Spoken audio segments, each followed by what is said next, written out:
आप देख रहे हैं नवरात्र स्पेशल कालचक्र। मैं हूं श्रद्धा और मेरे साथ हैं प्रश्न कुंडली विशेषज्ञ पंडित सुरेश पांडे जी। बहुत बहुत स्वागत है आपका पंडित जी। नमस्कार।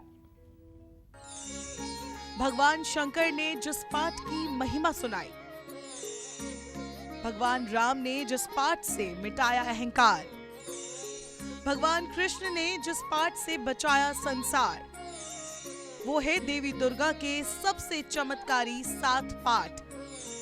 देखिए नवरात्रि स्पेशल काल चक्र।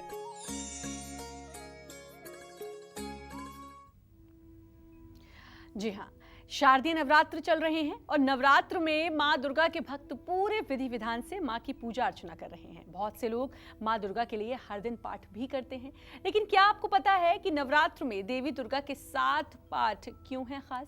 माँ दुर्गा के कौन से 7 पाठ आपको धनवान बना सकते हैं, आपके जीवन से रोग, दोष, संकट और क्लेश को हमेशा के लिए मिटा सकते हैं?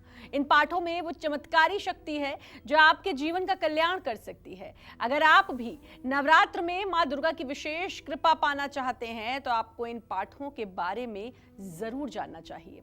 साथ ही अगर आपका भी कोई सवाल है, फोन करिए हमें। हमारा फोन नंबर है 012066524111। आज की चर्चा को शुरू करेंगे, लेकिन उससे पहले जान लेते हैं आज का शुभ मुहूर्त। बताइए पंडित जी। 30 सितंबर 2022 दिन शुक्रवार। आज आश्विन शुक्ल पक्ष की पंचमी तिथि है, रात 10:34 तक। इसके बाद षष्ठी तिथि शुरू हो जाएगी। अनुराधा नक्षत्र रहेगा कल सुबह 4:19 तक। इसके बाद ज्येष्ठा नक्षत्र शुरू होगा जो मूल संज्ञक होगा। प्रीति योग रात 10:33 तक रहेगा। इसके बाद आयुष्मान योग शुरू होगा। आज 5वां नवरात्रा है और माँ स्कंद माता की पूजा का विधान है। आज सर्वार्थ सिद्ध योग बना हुआ है और आज के कुछ अशुभ मुहूर्त भी हैं, जैसे भैया राहु काल सुबह 10:30 बजे से दोपहर 12 बजे तक, यमगंड काल दोपहर 3:10 से शाम 4:39 तक। इन समयों में किसी प्रकार के शुभ कार्य का शुभारंभ और यात्रा का प्रस्थान रोक देना चाहिए। जय मां विंध्यवासिनी। चलिए अब अपनी चर्चा को शुरू करते हुए बात करते हैं माँ दुर्गा के उस पाठ की जिसको पढ़ने से भक्त को दुर्गा पाठ का पूरा फल मिल जाता है। नवरात्र में इस पाठ को पढ़ने से व्यक्ति के जीवन से रोग, शोक और हर दोष दूर हो जाता है। कौन सा है वो पाठ, आइए जानते हैं पंडित जी से। बताइए पंडित जी, कौन सा पाठ है वो? शृणु देवी प्रवक्ष्यामि कुंजिका स्तोत्र मुक्तमम् येन मंत्र प्रभावेण चंडी जापम शुभो भवेत्। न कौचार्गला न कीलकम न रहस्यकम कुंजिका पाठ मात्रेण दुर्गा पाठम फलम लभेत्। गोपनीयम प्रयत्नेन स्वयो निरीव पार्वती। महादेव शंकर कहते हैं सिद्ध कुंजिका स्तोत्र का पाठ करने वाले को देवी कवच, अर्गला, कीलक, रहस्य, सूक्त, ध्यान, न्यास और यहाँ तक कि अर्चन करने की भी आवश्यकता नहीं होती है, बल्कि ये सब बिना कुछ किए ही सारा वो पुण्य प्राप्त होता है जो दुर्गा पाठ का पुण्य प्राप्त होता है। कुंजिका पाठ करने से दुर्गा पाठ का संपूर्ण फल प्राप्त होता है। कुंजिका पाठ मात्रेण दुर्गा पाठम फलम लभेत। यह स्तोत्र श्री रुद्रा यमल के गौरी तंत्र में शिव पार्वती संवाद के नाम से वर्णित है। दुर्गा सप्तशती का पाठ मनुष्य को मुश्किल लगे या पढ़ने का समय न हो तो उसे सिद्ध कुंजिका स्तोत्र का पाठ जरूर करना चाहिए। सिद्ध कुंजिका स्तोत्र का पाठ करना एक पूरी दुर्गा सप्तशती के पाठ करने के बराबर है। सिद्ध कुंजिका स्तोत्र बहुत ही कल्याणकारी शक्तिशाली स्तोत्र है। सिद्ध कुंजिका स्तोत्र के पाठ से सब प्रकार के मंत्रों की सिद्धि हो जाती है और सब प्रकार की मनोकामनाएं पूरी हो जाती हैं। यदि आपका कोई मंत्र सिद्ध नहीं हो रहा है तो उस मंत्र के पहले और बाद में सिद्ध कुंजिका स्तोत्र का मंत्र पढ़ना आप शुरू कर दीजिए। निसंदेह वह मंत्र आपका सिद्ध हो जाएगा। विरोधियों के कारण अगर आप हमेशा डरे हुए रहते हैं तो ऐसे में आपको सिद्ध कुंजिका स्तोत्र का पाठ जरूर करना चाहिए। सिद्ध कुंजिका स्तोत्र के 5वें मंत्र का जप करने से घर के सदस्य, चाहे वो पति हो आपका, चाहे बेटा हो, चाहे पत्नी हो, उसके दुराचरण और उसके बुरे आदतों पर अंकुश लगता है। ओम धाम धीम धूम धर्जुटे पत्नीम वाम वीम ऊम वागधीश्वरी क्राम क्रीम क्रूम कालिका देवी सांग सिंह सुंग में शुभम कुरु। परिवार के सदस्यों को गलत आदतों से मुक्ति मिलती है। सिद्ध कुंजिका स्तोत्र का पाठ करने से मंत्र की सिद्धि होती है, ये बात मैं बार बार कह रहा हूँ। और सिद्ध कुंजिका स्तोत्र का संपूर्ण पाठ करने से नकारात्मक ऊर्जा और बुरी नज़र से मुक्ति मिलती है। सिद्ध कुंजिका स्तोत्र का पाठ करने से सेहत, धन, परिवार और हर क्षेत्र में आ रही मुश्किलों में आराम मिलता है। सिद्ध कुंजिका स्तोत्र और देवी सूक्त के पाठ के साथ आप अगर दुर्गा सप्तशती का पाठ भी करते हैं तो आपको परम सिद्धि की प्राप्त हो सकती है, इसमें कोई संदेह नहीं है। जय मां विंध्यवासिनी। तो पंडित जी ने आपको सिद्ध कुंजिका के चमत्कारी पाठ के बारे में तो बता दिया। अब बात करते हैं सिद्ध कुंजिका पढ़ते समय किन बातों का ख्याल रखना बहुत ज़रूरी है, आइए जानते हैं। बताइए पंडित जी, हर पाठ को पढ़ने का एक कुछ नियम कायदे होते हैं, क्या बातें हैं इन पर गौर करना? सिद्ध कुंजिका स्तोत्र का पाठ बहुत ही सावधानी पूर्वक करना चाहिए। विधि विधान से सिद्ध कुंजिका स्तोत्र का पाठ करें तो जल्दी ही सफलता मिलती है। इस पाठ को नवरात्र में हर रोज पढ़ना बहुत ही लाभकारी होता है, लेकिन सिद्ध कुंजिका स्तोत्र का पाठ संधि काल में विशेष लाभ देता है। संधि काल क्या है? जैसे जब अष्टमी खत्म हो रही हो, नवमी शुरू हो रही हो, तो ये एक प्रकार का संधि काल है और ये बहुत बड़ा पुण्य काल है। नवरात्र में जब अष्टमी तिथि और नवमी तिथि की संधि हो तो अष्टमी तिथि के समाप्त होने से 24 मिनट पहले और नवमी तिथि के शुरू होने से 24 मिनट बाद तक जो कुल 48 मिनट का समय है, अगर उस दौरान माता ने देवी चामुंडा का रूप धारण किया था, इस समय को नवरात्रि का सबसे शुभ समय माना गया है। यही वो समय होता है जब माँ दुर्गा अपने भक्तों को वरदान देती है। ऐसे में संधिकाल में 48 मिनट तक सिद्ध कुंजिका स्तोत्र का पाठ जरूर करना चाहिए। ब्रह्म मुहूर्त में भी सिद्ध कुंजिका स्तोत्र का पाठ करना चाहिए। आप संस्कृत नहीं पढ़ सकते हैं तो हिंदी भाषा में इसको पढ़ने का प्रयास करिए। अगर आप कुंजिका स्तोत्र पढ़ ही नहीं सकते हैं तो सिर्फ 48 मिनट सुन लीजिए, तब भी आपका कल्याण होगा। जय मां विंध्यवासिनी। तो हम सिद्ध कुंजिका के बारे में भी हमने जाना और भी बहुत सारी ऐसी जानकारी जो लगातार आपको पंडित जी दे रहे हैं, और दूसरा पाठ कौन सा है इस बारे में बताएंगे। लेकिन उससे पहले जौनपुर से एक कॉलर है रामजन जी, बहुत बहुत स्वागत है आपका। बात करिए पंडित जी से। पंडित जी से बात करिए, टीवी की वॉल्यूम म्यूट करके आप प्लीज।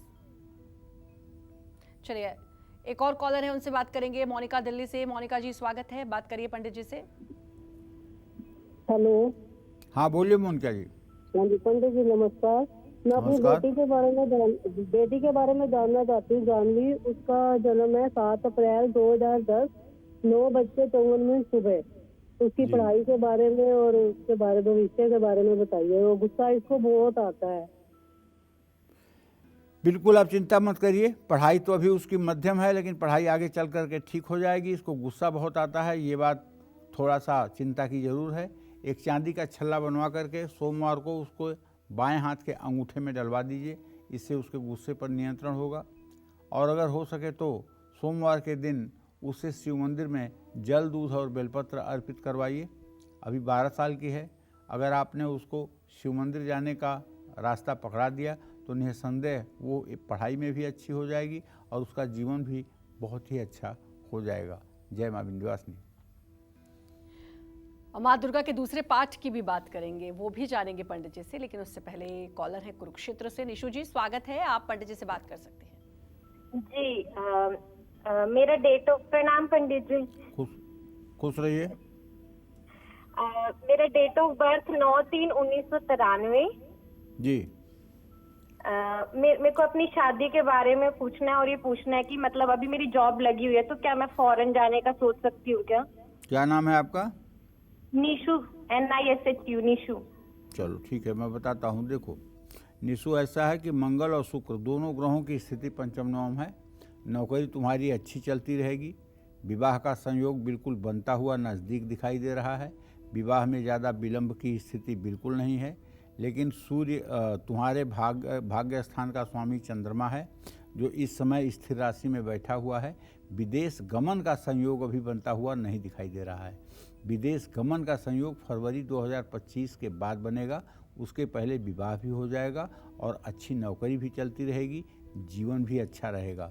तुम्हें चाहिए कि एक मोती की अंगूठी 10 रत्ती की चांदी में बनवाकर उसे अपने दाहिने हाथ की कनिष्ठिका उंगली में सोमवार को 8 बजे रात धारण कर लो, और सोमवार के दिन शिव मंदिर जाकर के शिवालय में जल, दूध, बेलपत्र और घी का दिया समर्पित कीजिए। इससे निसंदेह आने वाला समय आपका अच्छा होगा। जय मां विंध्यवासिनी।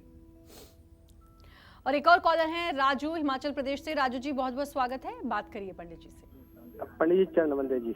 हाँ, सदा सुखी रहिए। पंडित जी, मैं अपने बेटे के बारे में पूछना चाहता हूँ। डेट। हाँ, बोलिए राजू बोलिए। जी, टीवी की वॉल्यूम म्यूट करके आप फोन के माध्यम से बात करें। 24/2/2004 डेट ऑफ बर्थ है जी। जी ये साहिल कुमार नाम है जी। जी। इसके बारे में पूछना है जी, अभी पढ़ाई के बारे में। चलो, मैं बता ही देता हूँ कि आपके पुत्र भाव का स्वामी शनि है, विद्या भाव का स्वामी बुध है। शनि बुध परस्पर पंचम नवम है। बेटा आपका पढ़ाई में ठीक है। अगर आप लगन के साथ उसकी देख रेख करेंगे, अभी तो 18 साल का हो रहा है, अगर ठीक से आप उसकी देख रेख करेंगे, उसके मार्गदर्शन को ठीक से आप पूरा करवा पाएंगे, तो निश्चित रूप से आपका बच्चा अच्छा निकलेगा। किसी प्रकार का कोई दुर्गुण नहीं है, किसी प्रकार की कोई बुराई नहीं है। बस अगर कुछ ज़्यादा अच्छा करना हो तो बच्चे को शनिवार के दिन हनुमान चालीसा का पाठ करना सिखा दीजिए। शनिवार के दिन हनुमान चालीसा का पाठ किया करे और किसी हनुमान मंदिर में जा कर के बूंदी के लड्डू और तुलसी के पत्ते भोग लगाया करे। इससे इसके भाग्योदय में सहायता मिलेगी। जय मां विंध्यवासिनी। और चलिए अब बात करेंगे माँ दुर्गा के दूसरे पाठ यानी दुर्गा स्तुति की। नवरात्रि में दुर्गा स्तुति का पाठ करने से आपको कौन कौन से लाभ मिल सकते हैं, साथ ही दुर्गा स्तुति करते समय किन बातों का जरूर ख्याल रखना है, आइए जानते हैं। बताइए पंडित जी। देखिए, स्तोत्रम कस्य न तुष्यते, प्रशंसा किसको अच्छी नहीं लगती। शक्रादयः सुरगणा निहतैत वीर्यै तस्मिन् दुरात्मनि सुरारिबले च दिव्याता तुष्टुवः प्रणति नम्र शिरोधरांसा वाग्भी प्रहर्ष पुलकोदगमचारुदेहा देव्याया जगद्मिदं जगदात्मशक्त्या निहशेषै देवगणशक्तिसमूहमूर्त्या तामम्बिकामखिलं देवमहर्षिपूज्या भक्ता वित्तान् शुभांशान् यस्या प्रभावमतुलं भगवानन्तौ ब्रह्माहरस्य नहि भक्तमूलं बलं च सा चण्डिकाखिल जगत् परिपालनाय नाशाय चाशु अभयस्य मतिं करोति। तो कहने का आशय ये है, दुर्गा स्तुति की रचना वेद व्यास जी ने की थी। हालांकि उनके द्वारा रचित दुर्गा स्तुति को भगवती स्तोत्र कहते हैं। भगवान श्री कृष्ण ने भी की थी माँ दुर्गा की स्तुति। श्री कृष्ण पर इस माँ दुर्गा की आराधना में कहते हैं कि तुम परम ब्रह्म स्वरूपिणी, सत्य स्वरूपिणी, नित्य ओम सनातनी हो। परम तेजस स्वरूपा और भक्तों पर अनुग्रह करने हेतु तुम शरीर धारण करती हो।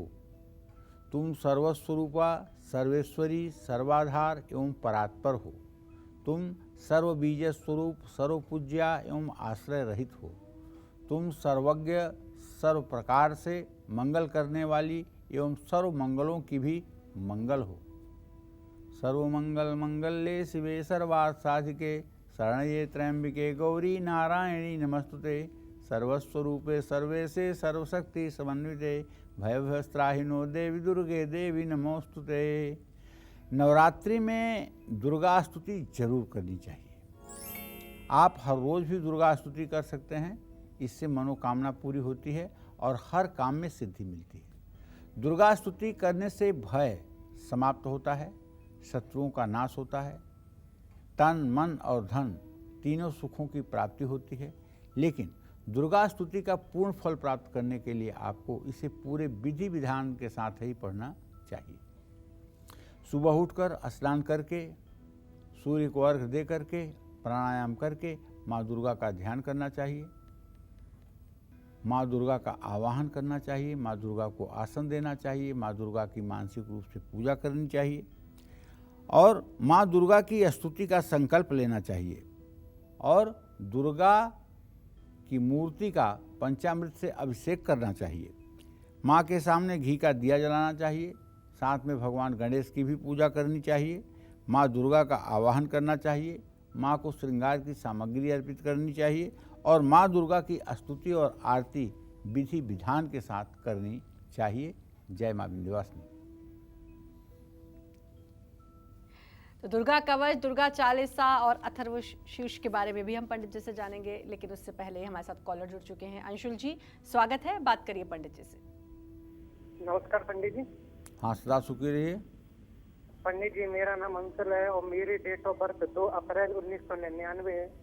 दिन बृहस्पतिवार शाम के 8 बजे। मैं अपनी सरकारी नौकरी के बारे में जानना चाहता हूँ, मेरी नौकरी कब तक लगेगी सरकारी? मंगल और शनि की स्थिति तो पंचम नवम बनी हुई है। सरकारी नौकरी के लिए प्रयास करिए। अब तो समय हो गया है कि 24वें वर्ष में आपको सरकारी नौकरी मिल जाए। अब आप प्रयास करिए और पूरी निष्ठा के साथ, पूरी लगन के साथ लगिए। लेकिन एक बात आपको बहुत स्पष्ट बता देना चाहता हूँ, ज्योतिष शास्त्र में ये पता नहीं चलता है कि सरकारी नौकरी मिलेगी, प्राइवेट नौकरी मिलेगी। ये तो सब लोग अपने मन की मनगढ़ंत बात बोलते हैं, क्योंकि जब ज्योतिष बनी थी न उस समय सरकारी नौकरी थी, न उस समय प्राइवेट नौकरी थी। उस समय ये था कि व्यक्ति नौकरी करेगा, कि खेती करेगा, कि उद्यम करेगा, व्यवसाय करेगा। ये 3 विभाजन था। यही 3 विभाजन आज भी बताते हैं कि व्यक्ति सेवा कार्य करेगा या अपना व्यवसाय करेगा या अपना कृषि कर्म करेगा। ये जितने पंडित जी लोग बताते हैं कि सरकारी नौकरी है, प्राइवेट नौकरी है, ये सब अपने दिमाग की उपज है। और मैं आपको कह दूं कि हाँ आपको सरकारी नौकरी मिलेगी और आप वही पूंछ पकड़ के बैठ जाएं कि मुझे तो सरकारी नौकरी मिलेगी ही, और पता लगा कि 4 साल बीत गया, अब आपके हाथ कुछ नहीं आया। माया में दोनों गए, न माया मिली न राम, तो आपका तो जीवन नरक हो जाएगा। तो इसलिए नौकरी आपको मिलेगी, इसकी मैं गारंटी दे सकता हूँ, लेकिन सरकारी मिलेगी इसकी गारंटी मेरे पास नहीं है। और आपके माध्यम से सभी दर्शकों को बताता हूँ, सब लोगों को अपने दिमाग से ये कीड़ा निकाल देना चाहिए, सरकारी नौकरी वाला। जय माँ विंध्यवासिनी।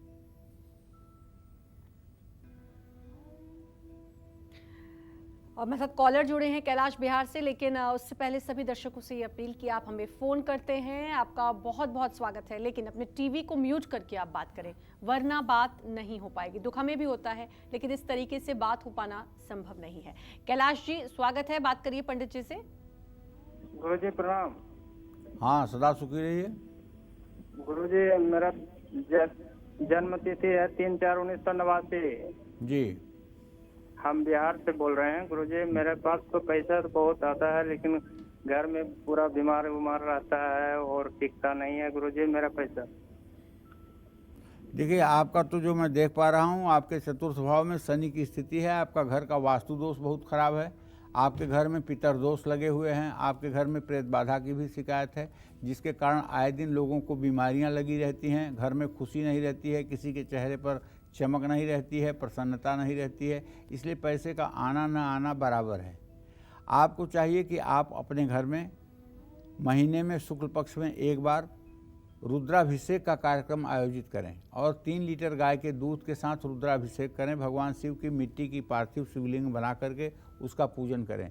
अगर 1 साल तक लगातार आप ये दुर्गा कवच क्षमा करें 1 साल तक लगातार अगर आप ये रुद्रार्चन करते रहेंगे, रुद्राभिषेक करते रहेंगे, तो उसके बाद कम से कम आप बीमारी से निजात पा जाएंगे और आपके घर में भी उन्नति का वातावरण बन जाएगा। जय माँ विंध्यवासिनी। और एक और कॉलर है लालिमा जी सोनभद्र से, बहुत बहुत स्वागत है आपका, बात करिए पंडित जी से। पंडित जी प्रणाम। खुश रहो। पंडित जी, मेरा अभी आपसे कुछ दिन पहले भी बात हुआ था। पंडित जी, मेरा डेट ऑफ बर्थ है 21 अगस्त 1999।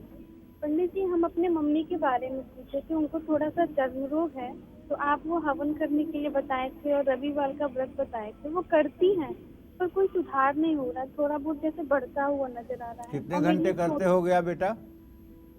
मम्मी करती है लगभग आधे घंटे पौने घंटे हो जाते हैं। कितने दिन हो गया करते? अच्छा, पूजा करते लगभग मतलब व्रत तो वो 4 साल से रह रही हैं और हवन करते कितने दिन हुआ है? 8 महीने 9 1 साल लगभग होने वाले हैं। नहीं, 1 साल से अधिक हो गए, ये नवरात्रि से 1 साल अधिक। 1 साल तक लगातार, 1 साल तक लगातार गायत्री मंत्र से, घी चीनी शहद से अगर नित्य प्रातःकाल सूर्योदय के समय शुद्धि के साथ हवन किया जाए तो कठिन से कठिन चर्म रोग में भी राहत मिलती है। अब अगर बहुत ज़्यादा दुर्भाग्य है किसी का, दैव ही टेढ़ा हो गया है, तो हम नहीं कह सकते हैं, क्योंकि वही दवाई किसी के लिए अमृत बन जाती है, वही दवाई किसी के लिए मिट्टी बन जाती है। लेकिन मेरे जिंदगी का जो अनुभव है, देवी भागवत में जो वर्णन आता है, उसके आधार पर गायत्री मंत्र से हवन करने के बाद किसी प्रकार के चर्म रोग की संभावना शरीर में नहीं बचती है। लेकिन जो लोग गायत्री मंत्र से हवन करते हुए भी दूसरों का बुरा सोचते हैं, दूसरों के बारे में अच्छा नहीं सोचते हैं, दूसरों की प्रशंसा नहीं सुन पाते हैं, दूसरों की कल्याण और उत्कर्ष की खुशी सुन करके खुश नहीं हो पाते हैं, उनका तब भी कल्याण नहीं होता है। जय मां विंध्यवासिनी। आपके दुर्गा कवच और दुर्गा चालीसा और देवी अथर्वशीर्ष के बारे में तो आपने सुना होगा, लेकिन क्या आप जानते हैं कि नवरात्र में इन पाठों को पढ़ने से आपके जीवन में कई चमत्कार हो सकते हैं? ये सब आपको बताएंगे पंडित जी, लेकिन एक छोटे से ब्रेक के बाद आप बने रहिए नवरात्र स्पेशल कालचक्र के साथ।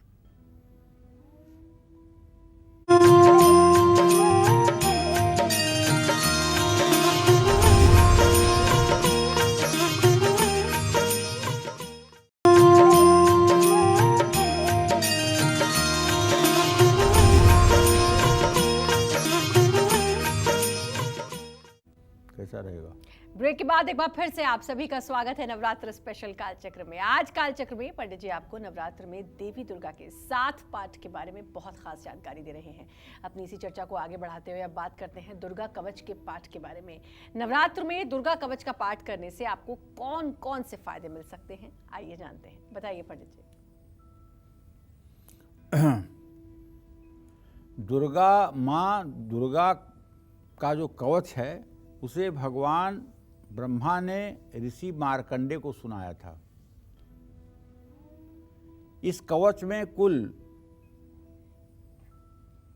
47 श्लोक हैं। वहीं इन श्लोकों के अंत में 9 श्लोक फलश्रुति के रूप में भी लिखित हैं।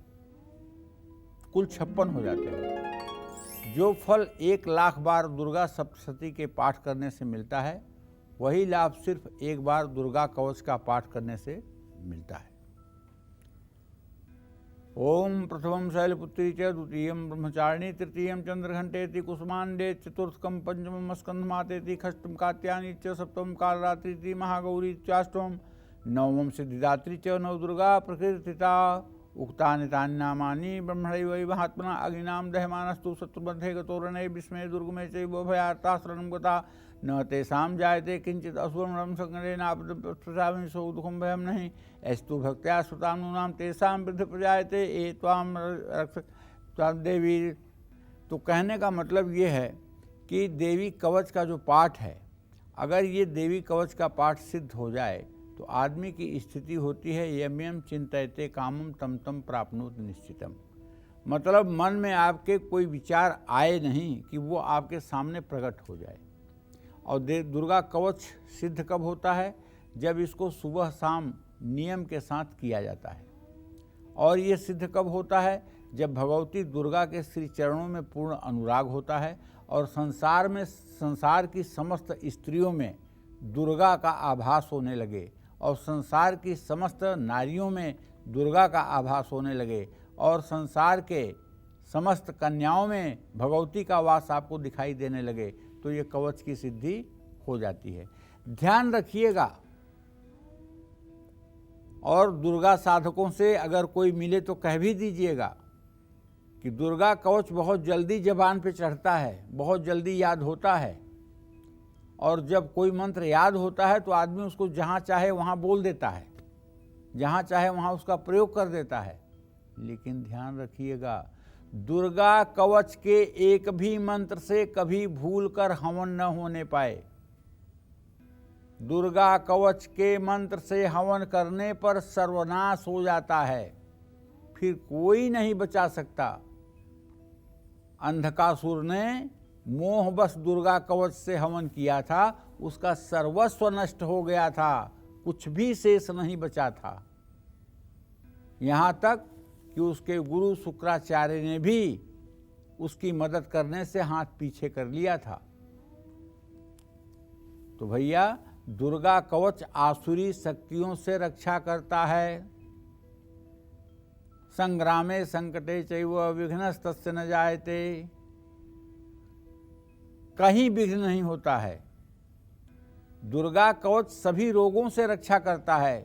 प्राच्याम रक्षत मामेन्द्रियाग्नेयाम अग्निदेवता दक्षिणे अवतु वाराही नैऋत्याम खड्गधारिणीम प्रतीच्याम वारुणी रक्षेत वायव्याम मृगवाहिनीम उदिच्याम पात कौमारी ऐश्चन्याम शूलधारिणी ऊर्ध ब्रह्मांड में रक्षेत दस्तास वैष्णवी तथा एवं दश दिशो रक्षे चामुंडा सौवाहना। जय माँ दुर्गे दश दिशो रक्ष सर्वविधि कल्याणम कुरुहु। तो माँ दुर्गा का ये कवच सकारात्मक ऊर्जा को व्यक्ति के शरीर और घर में बढ़ाता है। दुर्गा कवच हमारे बाहरी और आंतरिक अंगों की रक्षा करते हैं। दुर्गा सप्तशती में दुर्गा कवच का पाठ करने से सौभाग्य की प्राप्ति होती है। और मैंने देखा है, अगर किसी को तंत्र मंत्र जादू टोना टुटका परेशान कर रहा है और कोई दवाई नहीं फायदा कर रही है, तो एक मेरा उपाय आप देखिए। उपाय तो मेरा है ब्रह्मास्त्र, लेकिन वो आपकी श्रद्धा के ऊपर डिपेंड है कि आप कितनी श्रद्धा से उसे करते हैं। 9 मिट्टी के दिए लीजिए और सारे दिए में तिल का तेल भर के रूई की बत्ती डाल करके 9 दियों को जलाइए। वहाँ एक सिंहवाहिनी दुर्गा की प्रतिमा स्थापित कीजिए चौकी पर, और दुर्गा जी का पंचोपचार राजोपचार षोडशोपचार पूजन कर लीजिए, या किसी ब्राह्मण को करवा करके पूजन कर लीजिए। और दुर्गा कवच के पाठ का 9 पाठ कर डालिए। और अगर कोई व्यक्ति इस तरह से रोग से पीड़ित है जिसके लिए दवाइयाँ नहीं काम कर रही हैं, जो ऐसे बीमारियों से संक्रमित हो रहा है जिसको सुनकर आश्चर्य हो रहा है, तो ऐसे व्यक्ति को वहीं बैठा करके दुर्गा कवच का पाठ करते हुए 9 बार गेंदा का फूल हो या गुलाब का फूल हो, उसे जल में डुबा करके कवच के पाठ के अंत में उस व्यक्ति के शरीर पर जल छिड़कना चाहिए। अगर ये उपाय 9 बार हो जाए और 9 दिनों तक लगातार हो जाए, तो चाहे जितने बड़े अभिचार से दूषित व्यक्ति होगा उसे भी राहत मिल जाएगी, इसमें कोई दो राय नहीं है। जय मां विंध्यवासिनी। माँ दुर्गा के कवच का पाठ करने से पहले आपको किन बातों का खास तौर पर ख्याल रखना जरूरी है, आइए जानते हैं, बताइए पंडित जी। माँ दुर्गा के कवच का पाठ करने से पहले सप्तश्लोकी दुर्गा का पाठ जरूर करना चाहिए। सप्तश्लोकी दुर्गा का पाठ नहीं कर सकते हैं तो कोई भी दुर्गा मंत्र 3 बार पढ़ करके दुर्गा कवच का पाठ करें। असाध्य रोगों की स्थिति में दुर्गा कवच का 3 बार पाठ करें। और हाँ, एक बात तो बताना ही भूल गया, दुर्गा कवच का पाठ करने के पहले दुर्गा कवच का 16 पहला मंत्र से शुरू करने के पहले 16वां मंत्र पहले किया जाता है। अगर दुर्गा कवच की जैसे शुरुआत होती है ना, शुरुआत में 16वां मंत्र पहले किया जाता है, तो पहले 16वां मंत्र कर लीजिए, उसके बाद कवच का पाठ कीजिए, ठीक है।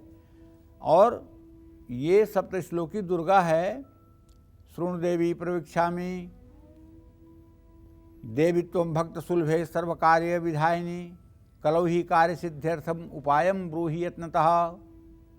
भगवान शिव पार्वती से कहते हैं कि कलयुग में तुम्हारे भक्तों के कल्याण के लिए और उनकी मनोकामना पूरी करने के लिए एक अचूक उपाय कह रहा हूँ। क्या कहते हैं? ओम क्लीं ज्ञानी नाम चेतांश देवी भगवती सा बलादा कृष्ण मोहाया महामाया प्रयक्षत दुर्गे स्मृता हर्षभीत वशेष जंतौ स्वस्थ स्मृता मतमती शुभान ददासी दारिद्र दुख भय हारणिका तुदन्या सर्वोपकार करणाय सदार्थ चित्ता सर्वमंगल मंगल्ये शिवे सर्वार्थ साधिके शरणे त्र्यंबिके गौरी नारायणी नमस्तुते शरणागत परित्राण प्राणे सर्वस्यार्थ हरे देवी नारायणी नमस्तुते सर्वस्वरूपे सर्वेशे सर्वशक्ति समन्विते भयभ्यस्त्राहिनो देव दुर्गे देव नमस्तुते रोगान शेषान पहंसि तुष्टारुष्टा तुकामान सकलान भीष्टान त्वामाश्रितानां न विपन्नराणां त्वामाश्रिताः सहितां प्रयान्तिं सर्वबाधा प्रसन्नं त्रैलोक्यस्य अखिलेश्वरी एवमेव त्वया कार्यम् अस्मद्वैरिविनाशनम्। तो दुर्गा कवच के आरंभ और अंत में देवी सूक्त का पाठ कर लेंगे तो बहुत जल्दी लाभ मिलेगा। देवी कवच में शरीर के सभी अंगों का वर्णन मिलता है। अपने शरीर के उन अंगों पर ध्यान लगाएं जिन अंगों का आप पाठ में नाम लें। सभी तरह की नकारात्मक ऊर्जा खत्म हो जाएगी। नवरात्र की अष्टमी या नवमी के दिन काले तिलों से हवन भी करें, लेकिन भूल करके कवच के मंत्रों से नहीं। नवरात्रि में हवन करना हो तो सर्वोत्तम मंत्र है ओम ऐं ह्रीं क्लीं चामुंडाय विच्चे स्वाहा, ओम ऐं ह्रीं क्लीं चामुंडाय विच्चे स्वाहा। इससे बढ़कर इस धराधाम पर कोई मंत्र नहीं है। नवरात्रि में आप हर रोज हवन करते हैं तो काले तिल से आहुति देते हुए भी दुर्गा कवच का पाठ कर सकते हैं, लेकिन काले दुर्गा कवच के पाठ से आप हवन नहीं कर सकते हैं, सर्वनाश हो जाएगा। इस बात को बता दे रहा हूं। भूल करके भी दुर्गा कवच के एक मंत्र से हवन करने पर सर्वनाश निश्चित है। दुर्गा कवच में अपना उच्चारण शुद्ध रखिए। संस्कृत में नहीं पढ़ना आता है तो हिंदी में पढ़िए। दुर्गा कवच का पाठ जितनी और जानते हैं, जैसे दुर्गा कवच में एक मंत्र है भार्या रक्षत भैरवी, भार्या की रक्षा भैरवी करें। एक लोग याद कर लिए पूरा कवच और भार्या रक्षत भैरवी की जगह भार्या भक्षत भैरवी पढ़ने लगे। 6 महीने के अंदर ही पत्नी सूरधाम पधार गई। कहने का मतलब यह है कि अगर स्त्रियां, महिलाएं, लड़कियां शादीशुदा हैं और वो कवच का पाठ कर रही हैं तो उन्हें जहाँ भार्या रक्षत भैरवी लिखा हुआ है 41वें मंत्र में, वहाँ पढ़ना चाहिए पतिम रक्षत भैरवी। पति भैरवी की पति की रक्षा करें। जय मां विंध्यवासिनी। बहुत से लोग नवरात्र में दुर्गा चालीसा का पाठ करते होंगे, लेकिन क्या आप जानते हैं कि किन लोगों को नवरात्रि में दुर्गा चालीसा का पाठ जरूर करना चाहिए? आइए जानते हैं, बताइए पंडित जी। देखो, ऐसा कहा जाता है कि भगवान राम ने रावण से युद्ध के पूर्व मां विंध्यवासिनी की कृपा प्राप्त करने के लिए 1000 फूलों के साथ मां दुर्गा के 1000 नामों का जप और हवन किया था। मां दुर्गा की कृपा प्राप्त करने की सबसे आसान विधि दुर्गा चालीसा पढ़ना है। मां दुर्गा के एक नाम का उच्चारण करते ही अनेकों जन्मों के पाप नष्ट हो जाते हैं। ऐसे में 1000 नामों का जप करने से अनंत फल मिलते हैं। नवरात्रि या किसी भी शुभ अवसर पर दुर्गा चालीसा का पाठ करने से बहुत लाभ मिलता है। इसको शांति मिलती है, तनाव से मुक्ति मिलती है, शरीर में सकारात्मक ऊर्जा का संचार होता है, विरोधी परास्त होते हैं, आत्मविश्वास बढ़ता है। दुर्गा चालीसा पढ़ने से धनहानि और दुखों से रक्षा होती है। डिप्रेशन, एंजाइटी, नकारात्मक सोच या किसी भी तरह का मानसिक कष्ट होने पर दुर्गा चालीसा और विंध्येश्वरी चालीसा का पाठ जरूर करना चाहिए। दुर्गा चालीसा का पाठ करने से मान सम्मान में वृद्धि होती है। जो व्यक्ति हर रोज दुर्गा चालीसा का पाठ करता है वो हर मोह, हर माया और गलत आदतों से मुक्त हो जाता है। दुर्गा चालीसा का पाठ सुबह स्नान करने के बाद ही करना चाहिए। इससे सब प्रकार के कल्याण की कामना होती है, कामना पूरी होती है। जय मां विंध्यवासिनी। नवरात्र में देवी अथर्वशीर्ष का पाठ करने से आपको ना सिर्फ मां दुर्गा की कृपा बल्कि 3 देवताओं की भी कृपा मिलेगी। कैसे? आइए जानते हैं, बताइए पंडित जी। अथर्वशीर्ष, सभी देवताओं का एक अथर्वशीर्ष होता है। अथर्वशीर्ष का मतलब जो सबसे सुपर हो, जिससे ऊपर कुछ भी ना हो, वो होता है अथर्व। शीर्ष माने सबसे ऊंचा। अथर्व मतलब श्रेष्ठता में भी श्रेष्ठ। गणेश अथर्वशीर्ष, शिव अथर्वशीर्ष, दिव्य अथर्वशीर्ष, विष्णु अथर्वशीर्ष। इस तरह से सभी देवताओं के अथर्वशीर्ष हैं जो उनकी उपासना के लिए सबसे उच्च कोटि के प्रार्थना है। तो यहाँ हम अथर्वशीर्ष को अथर्ववेद से लिया गया है। देवी अथर्वशीर्ष का पाठ करने से पांचों अथर्वशीर्ष के जप का फल प्राप्त होता है। वेदों में 5 प्रमुख देवी देवता हैं, गणेश, सूर्य, शिव, दुर्गा और विष्णु। इन्हीं पंच देवताओं के अलग अलग अथर्वशीर्ष हैं। देवी के अथर्वशीर्ष का पाठ करने से गणेश अथर्वशीर्ष, सूर्य अथर्वशीर्ष, शिव अथर्वशीर्ष और विष्णु अथर्वशीर्ष का पाठ करने का फल भी मिल जाता है। ऐसा कहा जाता है कि देवी अथर्वशीर्ष का शाम को पाठ करने से दिन की हुई गलतियों की क्षमा प्राप्ति होती है। पाठ करने से पापों से मुक्ति मिलती है। जानते हैं अथर्वशीर्ष में तो यहाँ तक लिखा हुआ है, भौमा अश्विन्याम महादेवी सन्निधौ जपत्वा महामृत्युम तरत सह महामृत्युम तरत यह एव वेदः इत्युपनिषदः। मंगलवार के दिन जब अश्विनी नक्षत्र हो उस समय अगर देवी अथर्वशीर्ष का पाठ किसी शक्तिपीठ में देवी के मूर्ति के सामने खड़े होकर कर लिया जाए तो महामृत्यु से भी ग्रसित व्यक्ति को मृत्यु मार नहीं सकती है, अर्थात उस व्यक्ति का जीवन बच जाएगा। कैंसर, किडनी या फिर वेंटिलेटर पर गया हुआ कोई पेशेंट हो और मंगलवार का दिन और अश्विनी नक्षत्र मिलता हो, ऐसे में अगर देवी अथर्वशीर्ष के 432 पाठ कराए जाएं और नवार्ण मंत्र से 1000 आहुति हवन की जाए तो आप कलयुग में भी चमत्कार देखिएगा। उस व्यक्ति के जीवन की डोर कैसे आगे बढ़ती है ये खुद आप महसूस करिएगा। जय मां विंध्यवासिनी। देवी अथर्वशीर्ष का पाठ कब करने से क्या लाभ मिलेगा ये भी हम जानेंगे पंडित जी से, लेकिन एक छोटे से ब्रेक के बाद आप बने रहिए हमारे साथ और देखते रहिए नवरात्र स्पेशल कालचक्र।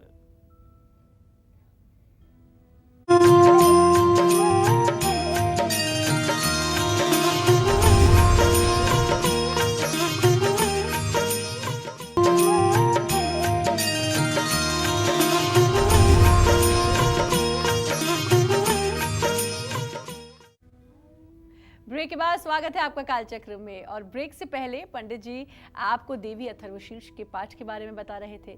अब जानते हैं देवी अथर्वशीर्ष का पाठ कब कराने से क्या लाभ मिलता है, आइए जानते हैं। बताइए पंडित जी।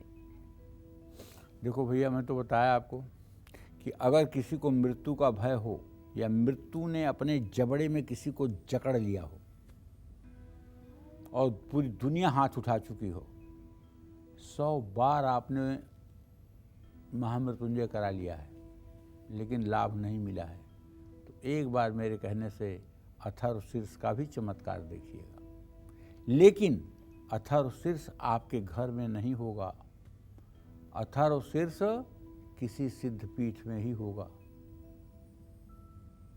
क्योंकि साफ साफ लिखा हुआ है महादेवी सन्निधौ जपत्वा महामृत्युम तरति। देवी के सानिध्य में जप होना चाहिए और देवी का सानिध्य वहीं होगा जहां सिद्ध पीठ होगी। देवी अथर्वशीर्ष का सुबह पाठ करने से रात में हुए पाप का नाश होता है।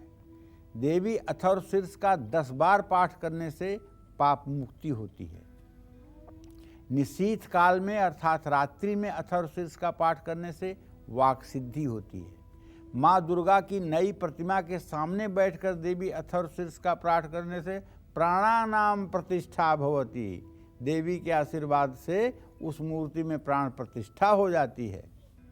और अथर्वशीर्ष का पाठ करने से यंत्र जल्दी प्राण प्रतिष्ठित हो जाता है।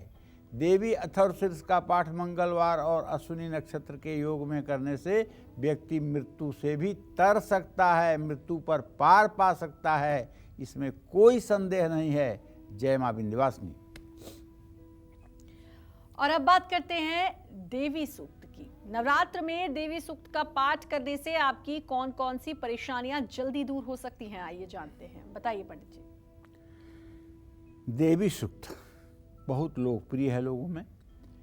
देवी सूक्त में यह बताया गया है कि माँ देवी ही इस संपूर्ण चराचर जगत की अधीश्वरी हैं और उपासकों को सब कुछ देने वाली है।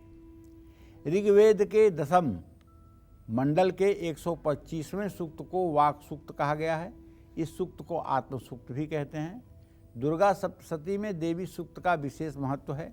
देवी सूक्त का पाठ करने से भक्तों को सभी मनोकामना पूर्ण होती है। देवी सूक्त का पाठ हर रोज करने से ब्रह्म ज्ञान की प्राप्ति होती है। देवी सूक्त का हर रोज पाठ करने से साधक को सोच और निर्णय लेने की क्षमता में सकारात्मक परिवर्तन दिखता है। देवी सूक्त का पाठ शुक्रवार के दिन करने से परिवार के ऊपर आने वाली समस्याओं का समाधान होता है। दुर्गा सप्तशती का तंत्रोक्त देवी सूक्त कहता है कि इंसान में कई रूपों में देवी विराजती हैं। माँ दुर्गा जैसे या देवी सर्वभूतेषु मातृरूपेण संस्थिता नमस्तस्यै नमस्तस्यै नमस्तस्यै नमो नमः। या देवी सर्वभूतेषु शक्तिरूपेण संस्थिता नमस्तस्यै नमस्तस्यै नमस्तस्यै नमो नमः। या देवी सर्वभूतेषु कीर्तिरूपेण संस्थिता नमस्तस्यै नमस्तस्यै नमस्तस्यै नमो नमः। या देवी सर्वभूतेषु भ्रांतिरूपेण संस्थिता नमस्तस्यै नमस्तस्यै नमस्तस्यै नमो नमः। तो इस तरह भैया पूर्ण आस्था, निष्ठा और विश्वास के साथ, विश्वास बहुत बड़ी चीज़ है, विश्वास बहुत बड़ी चीज़ है। मुझे आश्चर्य होता है, वही उपाय कोई करके 2 दिन में नाचते हुए आता है, कहता है कि मेरी सारी मनोकामना पूरी हो गई, और वही उपाय कोई 1 साल से करके रगड़ रहा होता है, उसका कोई फायदा नहीं होता है। क्या कारण है? कारण सिर्फ अपनी आस्था और अपने आस्था का वेग। बस बदनसीबी जो है ना, वो आस्था को जन्म नहीं लेने देती है। जय मां विंध्यवासिनी। क्यों देवी सहस्त्रनाम का पाठ आपको नवरात्र में जरूर करना चाहिए, ये जानेंगे पंडित जी से, लेकिन एक छोटे से ब्रेक के बाद आप बने रहिए हमारे साथ और देखते रहिए नवरात्र स्पेशल कालचक्र।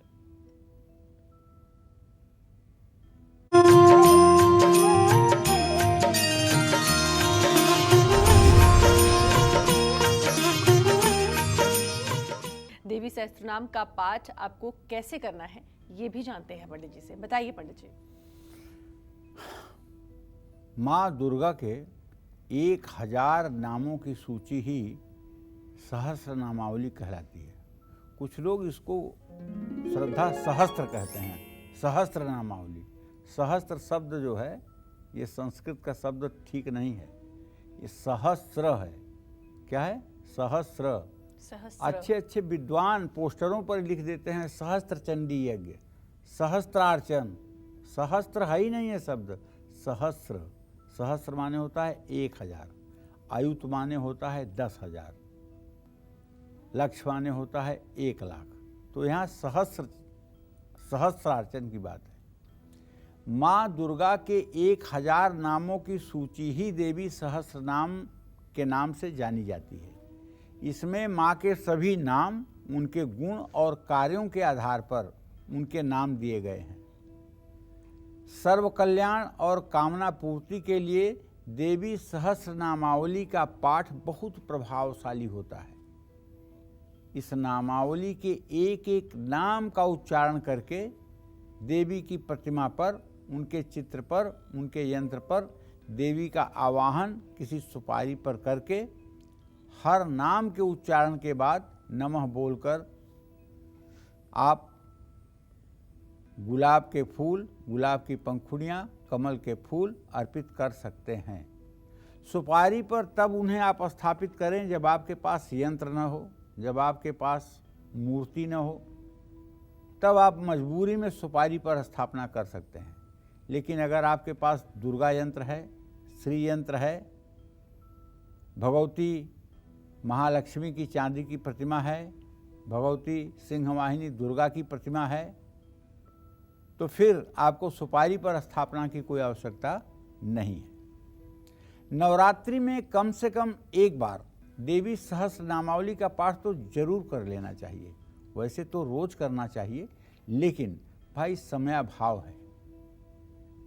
लोग अपने भागम भाग जिंदगी में इतना उलझे हुए हैं कि बहुत समय नहीं है चाह करके भी।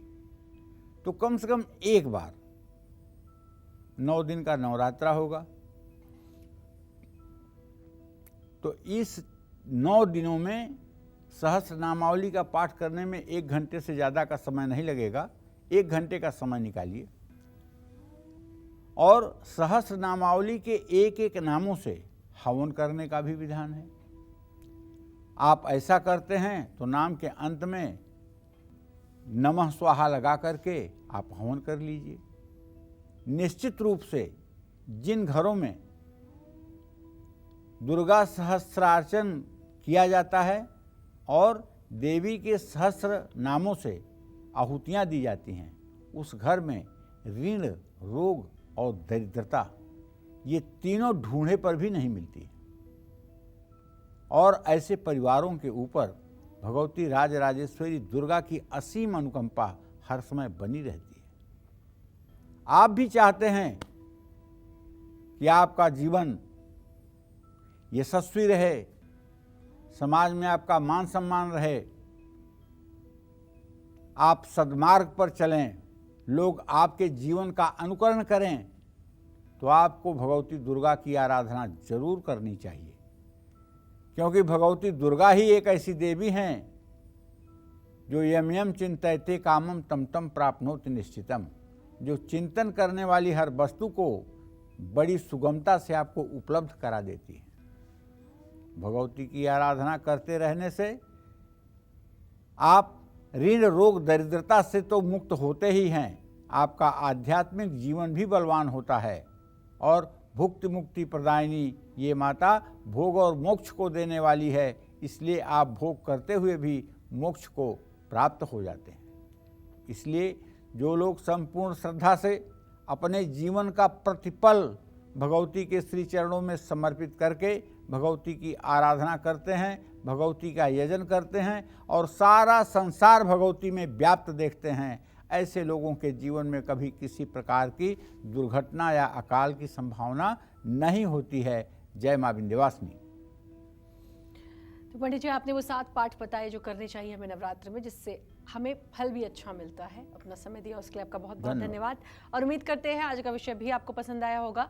कल फिर एक नए विषय और आपकी परेशानियों को दूर करने के लिए ढेरों उपाय लेकर आएंगे हम पंडित सुरेश पांडे जी के साथ। तब तक कालचक्र की पूरी टीम को दीजिए इजाजत।